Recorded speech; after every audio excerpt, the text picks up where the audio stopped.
Hi welcome to my channel వదినా మర్దల్స్ kitchen. ఈరోజు మన రెసిపీ వచ్చేసి తెలగపిండి కూరను ఎలా చేసుకోవాలో చూద్దాం. దానికి కావాల్సిన పదార్థం: కప్పు తెలగపిండి, ఉల్లిపాయలు, పచ్చిమిరపకాయలు, జీలకర్ర, వెల్లుల్లి, ఎండుమిరపకాయలు, కరివేపాకు. ముందుగా స్టవ్ వెలిగించుకుని ప్యాన్ పెట్టుకుందాం. దాంట్లో గ్లాస్ వాటర్ వేస్తున్నానండి.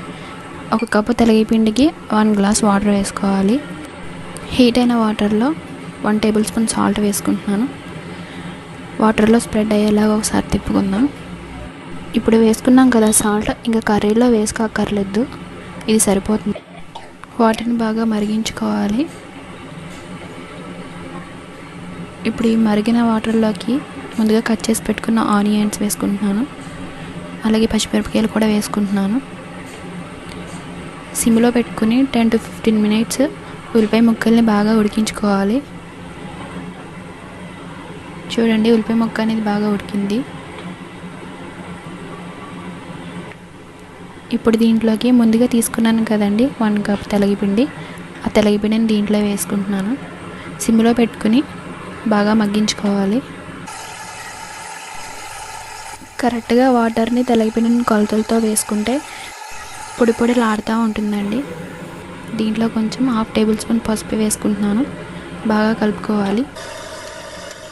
తెలగపిండి రెడీ అయిపోయిందండి. దీన్ని పక్కన పెట్టుకొని తాలింపు వేసుకుందాం. వేరే బాన్ పెట్టుకున్నానండి నేను పొయ్యి మీద పెట్టుకొని దాంట్లో 2 టేబుల్ స్పూన్ ఆయిల్ వేసుకున్నాను. అలాగే 1 టేబుల్ స్పూన్ జీలకర్ర వేసుకున్నానండి. వెల్లుల్లిపాయ రెమ్మలు తీసుకున్నానండి, ఒక 10. వాటిని మెత్తగా చితగొట్టుకున్నాను. అవి ఇప్పుడు దీంట్లో వేస్తున్నాను. బాగా వేయించుకోవాలండి. వెల్లుల్లిపాయ ఫ్లేవర్ అనేది చాలా బాగుంటుంది తాలింపులో. ఒక 5 ఎండుమిరపకాయలు కట్ చేసి పెట్టుకున్నానండి, అవి దీంట్లో వేసుకుంటున్నాను. బాగా వేయించుకోవాలండి. కొంచెం బ్రౌన్ కలర్లో వచ్చేంత వరకు వేయించుకోవాలి. అలాగే కొద్దిగా కరివేపాకు వేసుకుంటున్నాను.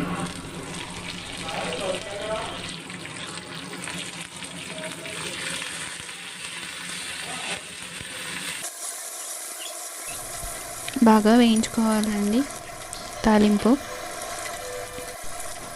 ముందుగా తెలగపిండిని అయితే ఉడకబెట్టుకున్నాను కదండి, ఈ తాలింపులో తెలగపిండి బాగా కలుపుకోవాలండి.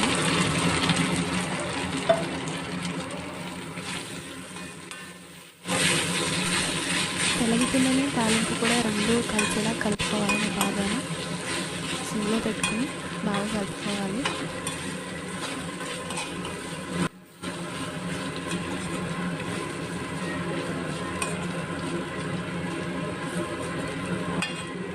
తెలగపిండి కర్రీ రెడీ అయిపోయిందండి. మీరు కూడా ఒకసారి మీ ఇంట్లో ట్రై చేయండి. పిల్లలు కూడా ఇష్టంగా తింటారు. చూసారు కదా తెలగపిండి కూర ఎలా తయారు చేసుకోవాలో. Thanks for watching. Please subscribe to my channel.